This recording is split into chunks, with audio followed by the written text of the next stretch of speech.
कैसे ऑब्जर्व।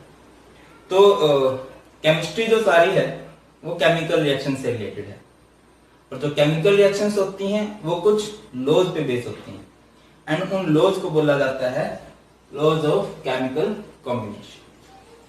बात करें, हमने टोटल 5 लॉज को पढ़ना है अभी के लिए। फर्स्ट है हमारा law of conservation of mass, second law of constant composition, law of multiple proportion, law of reciprocal proportion and Gay Lussac law of combining volume. ये 5 लॉ हमने पढ़ने हैं। कोशिश करेंगे बिल्कुल सिंपल लैंग्वेज में समझेंगे, क्वेश्चन किस किस तरह से आते हैं वो भी मैं आपको समझाऊं। बिल्कुल बेस्ट रहने वाला है एंड बहुत बहुत ज्यादा इंपॉर्टेंट है।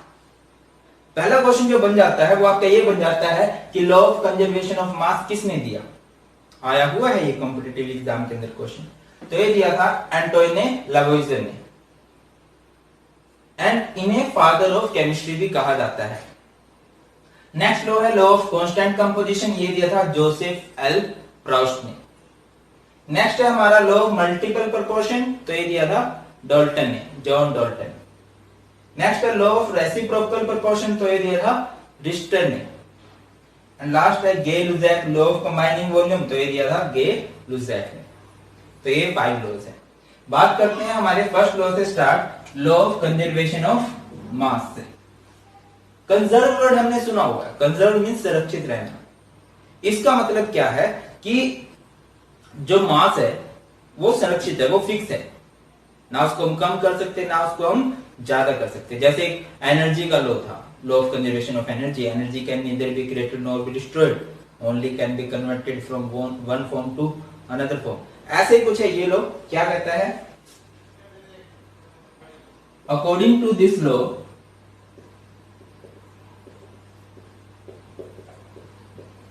during any physical or chemical change, किसी भी फिजिकल या केमिकल चेंज के अकॉर्डिंग या के बीच में mass of product is equal to mass of reactant. कि चाहे कोई भी फिजिकल या केमिकल चेंज हो रहा हो, जो प्रोडक्ट का मास होगा वो हमेशा इक्वल होगा रिएक्टेंट के मास के। एक बात और बताता चलूं, ये जो लॉ है ये 17-18 सेंचुरी में बात की गई थी। तो अभी इतना टाइम हो चुका है तो इनकी कुछ लिमिटेशंस भी जरूर बनी होंगी या मिल गई होंगी, उस टाइम तक नहीं मिली थी, और हम उसी टाइम की बात कर रहे हैं। अभी हम इनकी लिमिटेशंस डिस्कस नहीं करने वाले हैं और वो हमारे सिलेबस में भी नहीं है, ठीक है ना। तो क्या बोला, ड्यूरिंग एनी फिजिकल और chemical change mass of product is equal to the mass of reactant. जैसे मैं क्या बोल रहा हूं कि आपको एक रिएक्शन दे दी है A plus B gives C। अगर मैं कहूं A का मास 10 ग्राम है, B का मास 20 ग्राम है, तो C का मास कितना होगा, C का मास होगा 30 ग्राम। अगर लॉ ऑफ कंजर्वेशन ऑफ मास की अगर हम बात करें, एक क्वेश्चन देखिए बुक के अंदर है आपकी एक question, if 6.3 gram of NaCO3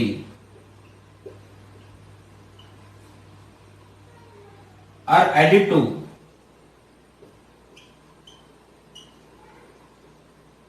15 gram of ethanoic acid, ये एसिडिक एसिड कह सकते हैं, CH3COOH, solution, the residue is found to weigh 18 gram. What is the mass of CO2 released? ये आपको क्वेश्चन दिया गया, आपकी बुक के अंदर है, हेल्प बुक के अंदर एक क्वेश्चन है कि NaCO3 है और उसमें आपने क्या जोड़ा है, CH3COOH जोड़ा है। तो ये रिएक्शन बनेगी कुछ इस तरह से, ये बनेगा CH3 COO sodium acetate plus H2O plus CO2, ये रेसिड्यू है आपका एंड ये CO2 है, कार्बन डाइऑक्साइड है। आपको बोल दिया NaCO3 का मास कितना है, कितना NaCO3 लिया गया 6.3 ग्राम एंड CH3COOH कितना लिया गया है 15 ग्राम एंड ये कितना लिया गया है 18 ग्राम एंड इसका मास आपको कैलकुलेट करना है। अभी हमें पता है according to law of conservation of mass that mass of reactant will be equal to mass of product. ये क्या 16.3 प्लस 15 इक्वल्स टू 18 प्लस में इसको x मान लेते हैं, तो ये कितना हो गया 16.3 plus 15 21.3 minus 18 equals to x and ये कितना आ जाएगा आपका 3.3 ग्राम। बताइए इसी तरह से मतलब आपको 2-3 क्वेश्चन दिए गए हैं। एक क्वेश्चन इस तरह से था कि आपको रिएक्टेंट का मास दे रखा है, प्रोडक्ट का मास दे रखा है और आपसे पूछा गया कि ये statement law of conservation of मास के अकॉर्डिंग थी या नहीं थी। तो लॉ ऑफ कंजर्वेशन ऑफ मास के अकॉर्डिंग कोई स्टेटमेंट कब हो सकती है, अगर मास ऑफ रिएक्टेंट इक्वल हो मास ऑफ प्रोडक्ट के। क्लियर है बात? अगली बात करते हैं। ये था फर्स्ट लॉ, इतना ज्यादा नहीं पूछा जाएगा। सेकंड लॉ क्या था?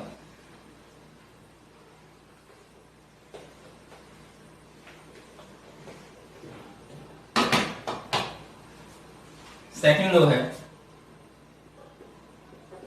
Law of constant composition.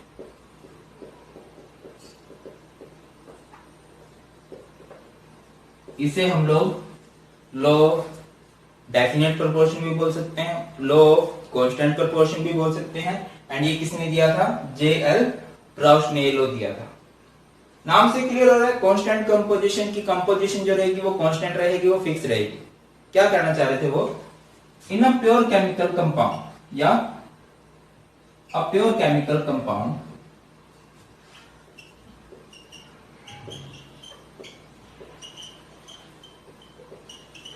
always contain same element and in fixed proportion by mass।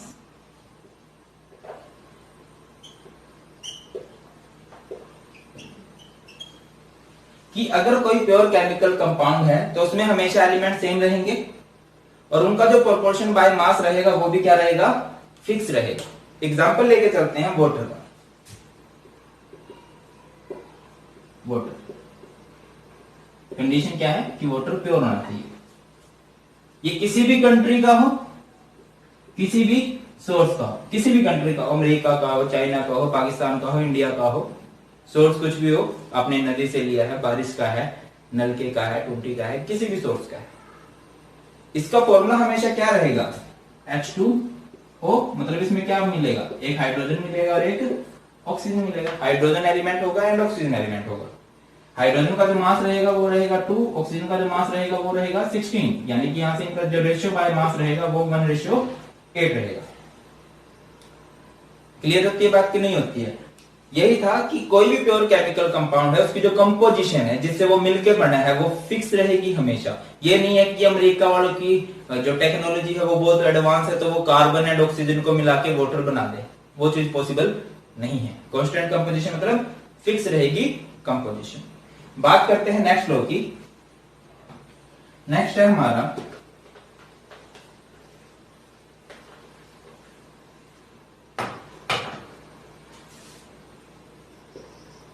Law of multiple proportion. Law of multiple proportion क्या है भाई? लॉ ऑफ मल्टीपल प्रोपोर्शन याद रखिए, इसमें बच्चे कंफ्यूज होते हैं लॉ ऑफ मल्टीपल प्रोपोर्शन में and law of reciprocal proportion में। लॉ ऑफ मल्टीपल प्रोपोर्शन में 2 एलिमेंट की बात होती है and law of reciprocal proportion में 3 एलिमेंट की बात होती है। ये बात याद रखनी है। क्या था लॉ ऑफ मल्टीपल प्रोपोर्शन? कहता है when 2 elements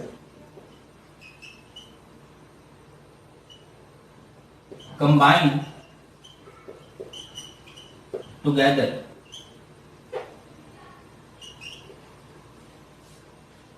to form two or more than two compounds.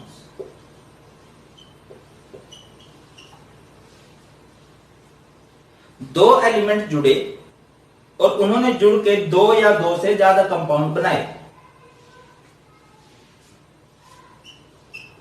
One element combined with the fixed mass of other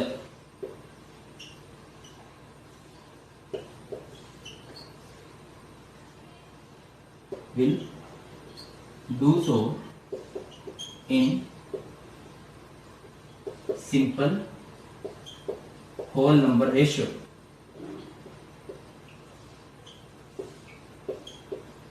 by mass. ये क्या कहता है? रिपीट कर रहा हूं, सिंपल सी समझिए इस बात को. ये क्या कहना चाह रहे हैं कि दो एलिमेंट और दो एलिमेंट जुड़े और उन्होंने दो या दो से ज्यादा कंपाउंड बनाए. उनमें से एक का मास आपने फिक्स रखा और दूसरे का मास आप चेंज करते रहे. जिसका मास आप चेंज कर रहे हो ना, जब उसके मास का रेशियो आप निकालोगे तो वो एक सिंपल होल नंबर रेशियो होगा. एंड मैं रिपीट कर रहा हूं भाई, ये जितने भी लॉज हैं इनकी लिमिटेशंस भी हैं. आज के टाइम में इनकी लिमिटेशंस है, बट बहुत टाइम तक इनकी कोई लिमिटेशन नहीं मिलेगी. तो देखो, जैसे कि दो एलिमेंट जुड़े, कौन कौन से? हाइड्रोजन एंड ऑक्सीजन, ये जुड़े हैं. इन्होंने मिलके क्या किया? पहले बनाया वाटर, फिर बनाया हाइड्रोजन पेरोक्साइड. अब क्या कह रहे हैं, देखिए दो एलिमेंट जुड़े हैं, हाइड्रोजन और ऑक्सीजन जुड़े हैं और इन्होंने दो कंपाउंड बनाए. कम से कम दो कंपाउंड बनाए, वो दो से ज्यादा जितने मर्जी हो सकते हैं. दो कंपाउंड बनाए, एक का मास फिक्स रखा और दूसरे का मास आपने चेंज किया. इसका मास यहाँ पे भी 2 है, यहाँ पे भी 2 है. इसका मास यहाँ पे कितना है? यहाँ पे वाटर के अंदर इसका मास है 16 एंड हाइड्रोजन पेरोक्साइड के अंदर इसका मास कितना है? 32. तो यहां से अगर आप इसके मास का रेशियो निकालोगे तो वो कितना आएगा? 1:2. बात क्लियर हो रही है कि नहीं हो रही है? चलो मैं दूसरा एग्जांपल देता हूं आपको.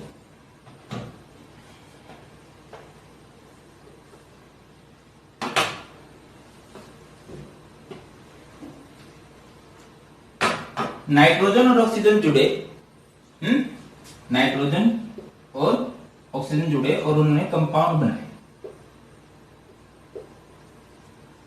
फर्स्ट मान लीजिए NO2 बनाया, फिर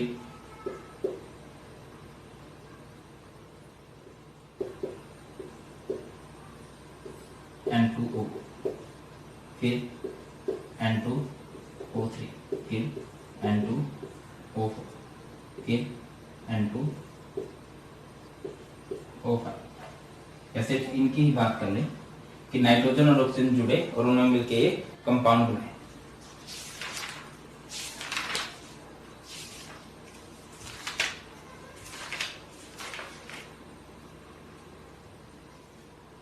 एक बार उन्होंने बनाया था N2O और एक बार उन्होंने बनाया था NO.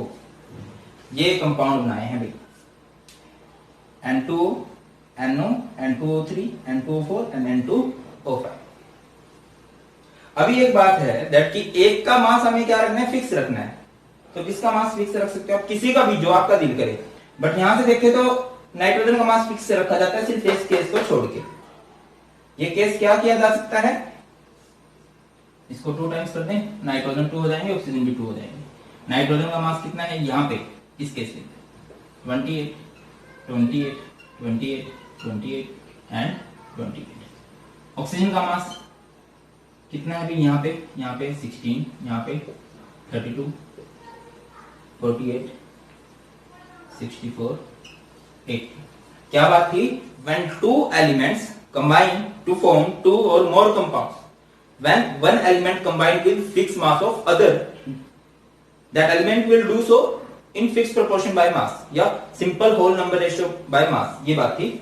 देखिए इसका मास आपने सेम रखा, जिसका मास चेंज कर रहे हो. ऑक्सीजन का 16, 32, 48, 64 80 रेशियो निकालिए 1:2:3:4:5 सिंपल होल नंबर रेशियो है या नहीं है भाई?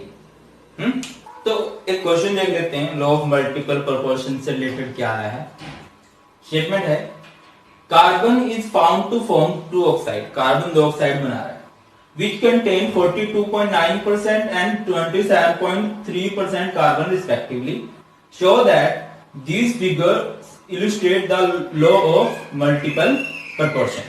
दो ऑक्साइड हैं जिसमें से एक में कार्बन है 42.9% और दूसरे में कार्बन है 27.3%। और आपको ये बताना है कि क्या ये लॉ ऑफ मल्टीपल प्रोपोर्शन के अकॉर्डिंग है।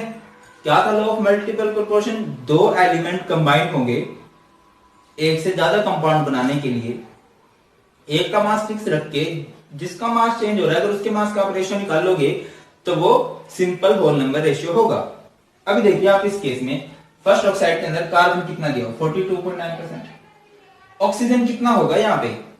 ऑक्साइड है ना, यानी कि कार्बन और ऑक्सीजन है, तो ये 42.9% है तो ये कितना होगा 57.1%। सेकंड ऑक्साइड में देखिए कार्बन कितना है 27.3%, तो ऑक्सीजन कितना बचा 72.7%। अभी केस 1 की बात करें, हमें दिखाई दे रहा है कि भाई ऑक्सीजन अगर 57.1 ग्राम है तो वो कंबाइन कर रहा है कितने कार्बन के साथ 42.9 ग्राम कार्बन के साथ। तो मैंने बोला एक का मास आपको फिक्स करना पड़ेगा। मान लेते हैं हमने ऑक्सीजन का मास फिक्स कर दिया कितना 1 ग्राम। अगर 57.1 ग्राम ऑक्सीजन इतने कार्बन के साथ कंबाइन कर रहा है तो 1 कितने के साथ करेगा 42.9 बाय 57.1 आएगा आपका 0.751 ग्राम ऑफ कार्बन के साथ।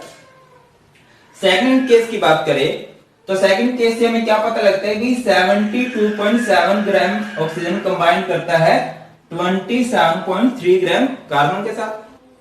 अगर यही 1 ग्राम ऑक्सीजन होता तो ये कितने के साथ कंबाइन करता है 27.3 बाय 72.7 यानी कि 0.376 ग्राम ऑफ कार्बन के साथ।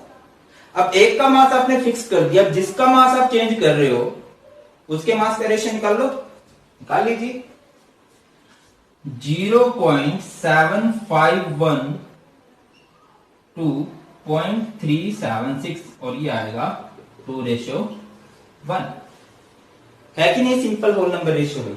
यही तो अभी हम लोग बात करने वाले हैं लॉ ऑफ रेसिप्रोकल प्रोपोर्शन की। जो लॉ ऑफ केमिकल कॉम्बिनेशन है ना भाई, उनमें सबसे जो मुश्किल लॉ बच्चों को लगता है वो लॉ ऑफ रेसिप्रोकल प्रोपोर्शन लगता है।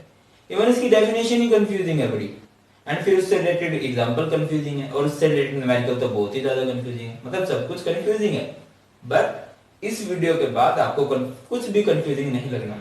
डेफिनेशन बिल्कुल अच्छे समझने वाले हैं, एग्जांपल बहुत अच्छे समझने वाले हैं, फिर न्यूमेरिकल बहुत अच्छे समझने वाले हैं। और अगर सब कुछ आपको अच्छे समझ में आए फिर आपका काम है शेयर करना मैक्सिमम।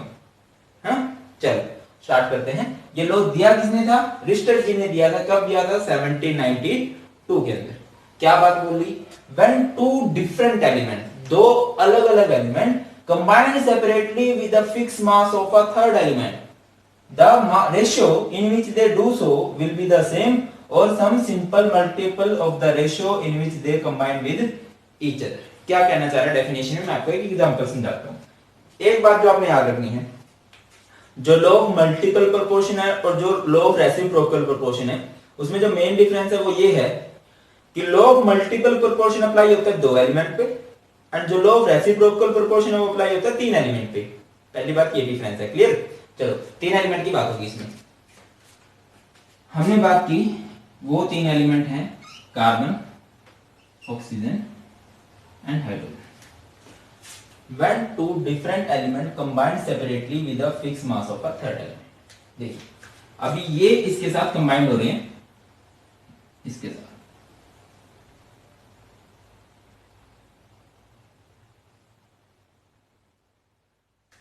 देखिए अब क्या आप बना रहे हैं, ये कार्बन हाइड्रोजन के साथ कंबाइंड होकर बना रहा है CH4, कार्बन ऑक्सीजन के साथ कंबाइंड होकर बना रहा है CO2,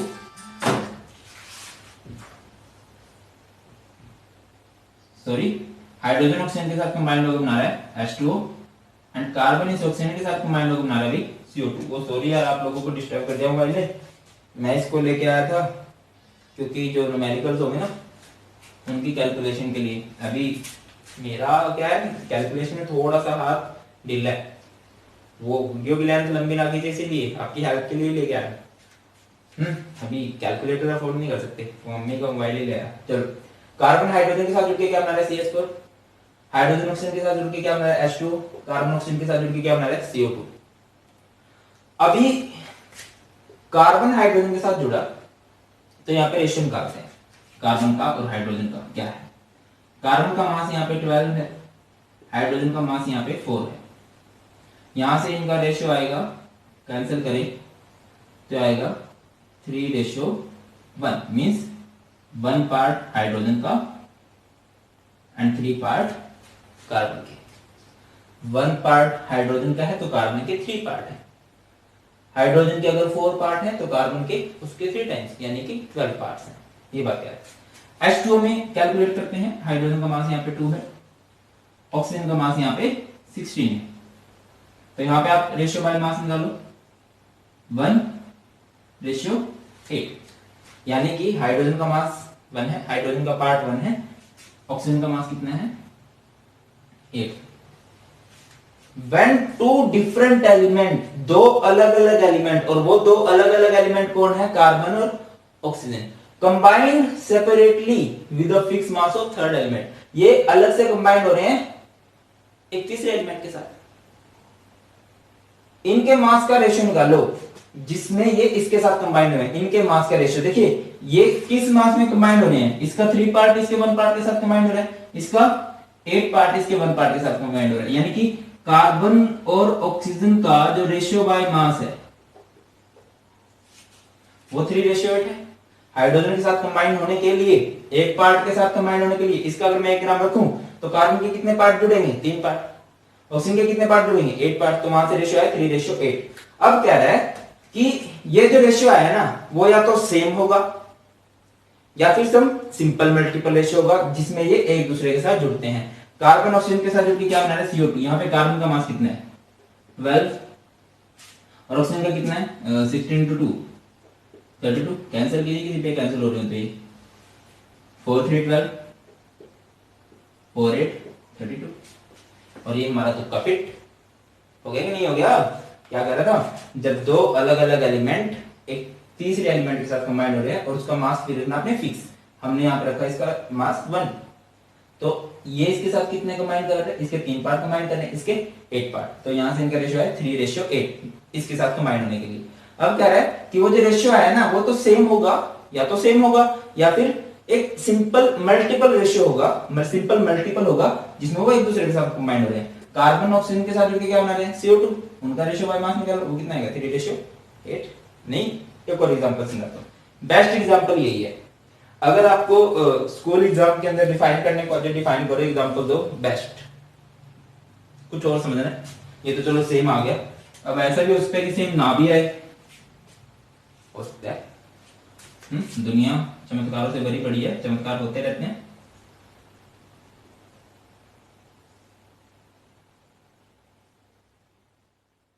एक मिनट में देख लूं वीडियो बन भी रही है कि नहीं।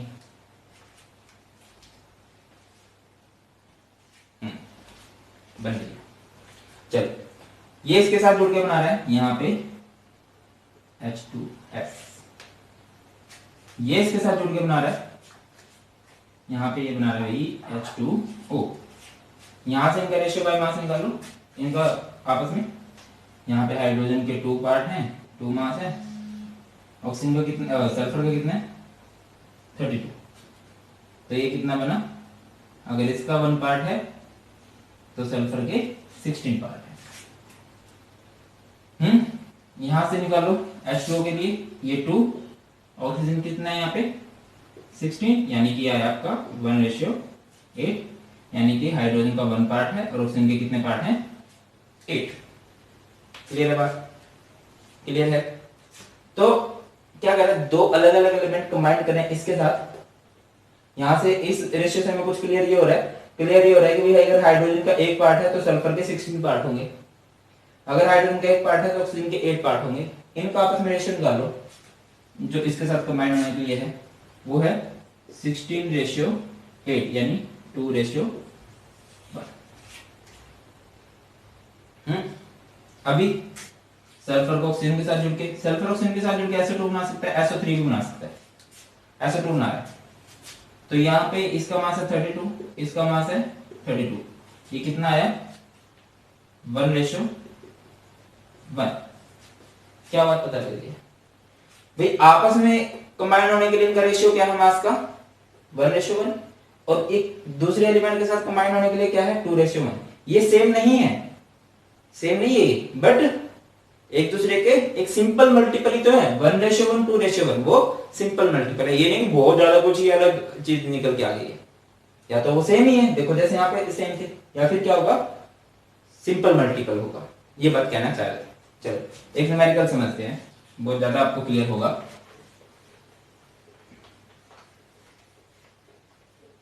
मैं स्टेटमेंट लिख रहा हूं,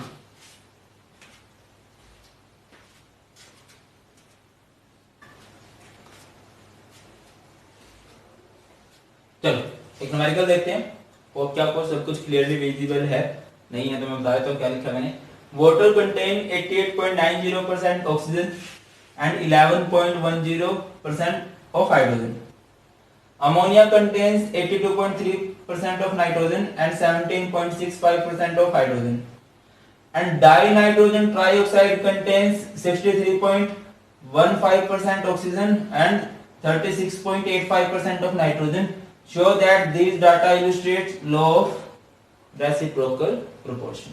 ये हमने करके दिखाना है कि ये सारा data law of reciprocal proportion के अकॉर्डिंग है। देखिए कैसे करेंगे।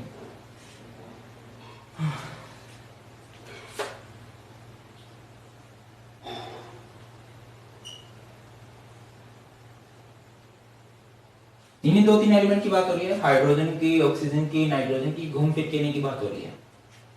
नाइट्रोजन हाइड्रोजन के साथ जुड़के क्या बना रहा है अमोनिया बना रहा है, हाइड्रोजन ऑक्सीजन के साथ जुड़के क्या बना रहा है H2O बना रहा है, नाइट्रोजन ऑक्सीजन के साथ जुड़के क्या बना रहा है N2O3 बना रहा है, ये कुछ बना रहा है।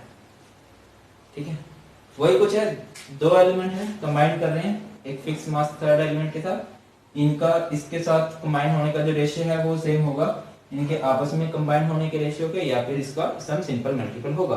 चलो इन NH3 बात करते हैं हम, NH3 के अंदर क्या है। NH3 कहां गया, NH3 बोले तो अमोनिया, इसमें क्या है नाइट्रोजन है हमारे पास 82.35%, इसको ग्राम में लिख लो, एंड हाइड्रोजन कितनी है हमारे पास, कितनी अभी हाइड्रोजन, हाइड्रोजन है हमारे पास 17.65 ग्राम। अब हमें एक का मास फिक्स रखना है, हम हाइड्रोजन का मास फिक्स रख देते हैं। देखिए मैं कैसे करवा रहा हूं इसको, हम लिख सकते हैं इसको 17.65 gram of hydrogen combine with 82.35 gram of nitrogen. कोई दिक्कत है साथ में है, ये डाटा ही तो बोल रहा है कि अमोनिया के अंदर नाइट्रोजन इतना है, हाइड्रोजन इतना। हमने ये तो बोला कि अगर हाइड्रोजन 17.65 ग्राम है तो नाइट्रोजन कितना है 82.35। अगर हाइड्रोजन 1 ग्राम है तो नाइट्रोजन कितना होगा 82.35 बाय 17.65। कर लो कैलकुलेट, अब मैं तो मोबाइल से कर लूंगा, ये क्या ये गए हम कैलकुलेटर में, कैलकुलेटर में कर लेंगे हम 17.65 से 17.65 एंड यहां से आपका आएगा 4.66572। ठीक है, अमोनिया से हमें ये बात पता चली। अगर हम दूसरी बात करते हैं इन, ये तो अमोनिया की बात हुई, इन वाटर H2O में क्या है, H2O क्या डाटा हमें दिया गया है, वाटर कंटेन 80, ऑक्सीजन कितना है इसके अंदर 88.90%, यानी कि ग्राम में कर लेते हैं, और हाइड्रोजन कितना है, कितना भी हाइड्रोजन यहाँ पे 11.10। तो मैंने क्या कहा एक का मास फिक्स रख लेते हैं, इसको इस डाटा को मैं कुछ इस तरह से लिख सकता हूं कि 11.10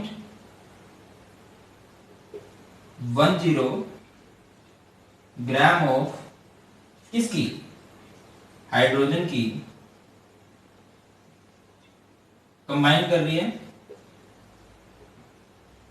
विद कितने के साथ भाई, 88.90 ग्राम ऑफ ऑक्सीजन। और अगर 1 ग्राम ऑफ हाइड्रोजन है तो किसके साथ कंबाइन करेगी, 88.90 टू द 11.10। करना क्या, कर लो इसको भी, 88.90 टू द 11.10 एंड ये आपका आएगा 8.00901। ठीक है ना। ये दो एलिमेंट कौन कौन, नाइट्रोजन और ऑक्सीजन कंबाइन कर रहे हैं। 1 ग्राम हाइड्रोजन के साथ नाइट्रोजन कितना कंबाइन कर रहा है, 4.66572 एंड 1 ग्राम हाइड्रोजन के साथ ऑक्सीजन कितना कंबाइन कर रहा है, 8.0091। तो यहां पे इनका रेशियो निकाल लो, कैसे निकलेगा, 4.66572 डिवाइडेड बाय 8.00901 कितना आ जाएगा भाई, ये करके आपका टोटल ये आपका आएगा 1:1.172।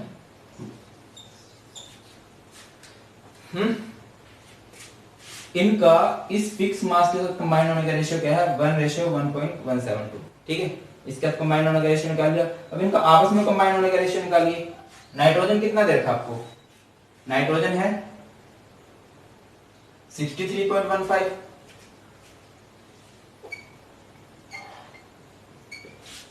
हम्म 63.15 है, सॉरी नाइट्रोजन कितना है यहाँ पे 36.85 और ऑक्सीजन कितना है यहाँ पे 63.15। इनका रेशियो निकाल लो तो वो कितना आएगा 1:1.172 इन N2O3, ऐसा कुछ है। अब एक बात समझो, मैं भी तो ये कह रहा हूं कि जब दो एलिमेंट एक तीसरे एलिमेंट के फिक्स मास के साथ कंबाइन करेंगे, इनका जो रेशियो आएगा इसके साथ कंबाइन होने के लिए जो रेशियो बाय मास बनेगा वो सेम होगा या फिर सम सिंपल मल्टीपल होगा जिसमें वो आपस में कंबाइन कर रहे हैं। देखिए वो सेम आया। तो ये सिंपल सा हमारा क्या है, लॉ ऑफ रेसिप्रोकल। नेक्स्ट था भाई हमारा गेल-लुजैक लॉ ऑफ कंबाइनिंग वॉल्यूम। ठीक है, 5 लॉ थे ना टोटल, 5 में से जो फिफ्थ लॉ था गेल-लुजैक लॉ ऑफ कंबाइनिंग वॉल्यूम था। 1808 में गेल-लुजैक ने लॉ दिया था। इससे पहले बहुत ज्यादा एक्सपेरिमेंट किए, जो गैसियस रिएक्टेंट्स होते हैं ना उन पे बहुत ज्यादा रिएक्शन करके देखे उन्होंने। एंड फाइनली वो एक बात पे पहुंचे, उन्होंने क्या बात बोली, व्हेन गैस कंबाइन, अच्छा यहाँ पे एक कंडीशन थी, at same temperature and pressure, at same temperature and pressure. और वो जो साउंड थी ना अभी वो काट की थी। ठीक है, when gases at same temperature and pressure, when gases combine, they combine in simple whole number ratio. These simple numbers are the coefficient of balanced equation. कि जब भी कंडीशन क्या है, सेम टेम्परेचर प्रेशर हो, जब भी कभी गैस कंबाइन होंगी तो वो हमेशा simple small whole number ratios के अंदर कंबाइन होगी इन वॉल्यूम। ठीक है, एक एग्जांपल लेते हैं, बिल्कुल सिंपल सा लो था, N2 plus 3H2 gives 2NH3। Condition क्या है, सारे के सारे गैसेस फेस में होने चाहिए, सिर्फ गैसेस फेस में अगर हैं उन्हीं पे ये लो अप्लाई होता है। अभी देखो यहाँ पे जो आगे लगा होता है ना उसको कोफिशिएंट बोलते हैं। ये हमारी इक्वेशन है, ये जो है ये इनकी कोफिशिएंट है। इसका वॉल्यूम 1 है, इसका वॉल्यूम 3 है, इसका वॉल्यूम 2 है। 1 वॉल्यूम ऑफ नाइट्रोजन कंबाइन करता है 3 वॉल्यूम ऑफ हाइड्रोजन के साथ और उससे बनेगा 2 वॉल्यूम ऑफ अमोनिया। सारे सिंपल ही तो है। दूसरा समझते हैं, हाइड्रोजन है, ऑक्सीजन है, उससे क्या बना water, 2H2 plus O2 plus 2H2, इसका वॉल्यूम 2, जो कोफिशिएंट है वो वॉल्यूम 2, इसका 1, इसका 2। सिंपल होल नंबर है या नहीं है? क्या कर रहा है भाई, हाइड्रोजन के दो वॉल्यूम कंबाइन करेंगे ऑक्सीजन के एक वॉल्यूम के साथ और वो बनाएंगे 2H2O। अगर मैं बोलूं कि यहाँ से हाइड्रोजन के 4 वॉल्यूम है तो ऑक्सीजन के कितने होंगे भाई? इसका हाफ यानी कि 2 होंगे। वाटर के कितने होंगे? जितना हाइड्रोजन है उसका, वो हम आगे पढ़ेंगे, स्टोइकियोमेट्री के अंदर पढ़ेंगे, अभी नहीं पढ़ना। जस्ट अभी गेल-लुजाक लॉ की बात करते हैं। उसने ये बात बोली, जब भी गैसेस रिएक्ट करेंगी, अगर रिएक्टेंट भी गैसेस फेस में है, प्रोडक्ट भी गैसेस फेस में है, तो उनके वॉल्यूम का जो रेशियो रहेगा वो सिंपल स्मॉल होल नंबर में रहेगा। अगली बात करें, H2 plus Cl2 gives 2HCl, इसका 1, इसका भी 1 और इसके कितने पार्ट है? 2, तो ये क्या बना? 1:1:2। ये सिंपल सा हमारा गेल-लुजाक लॉ था भाई। मुश्किल था क्या?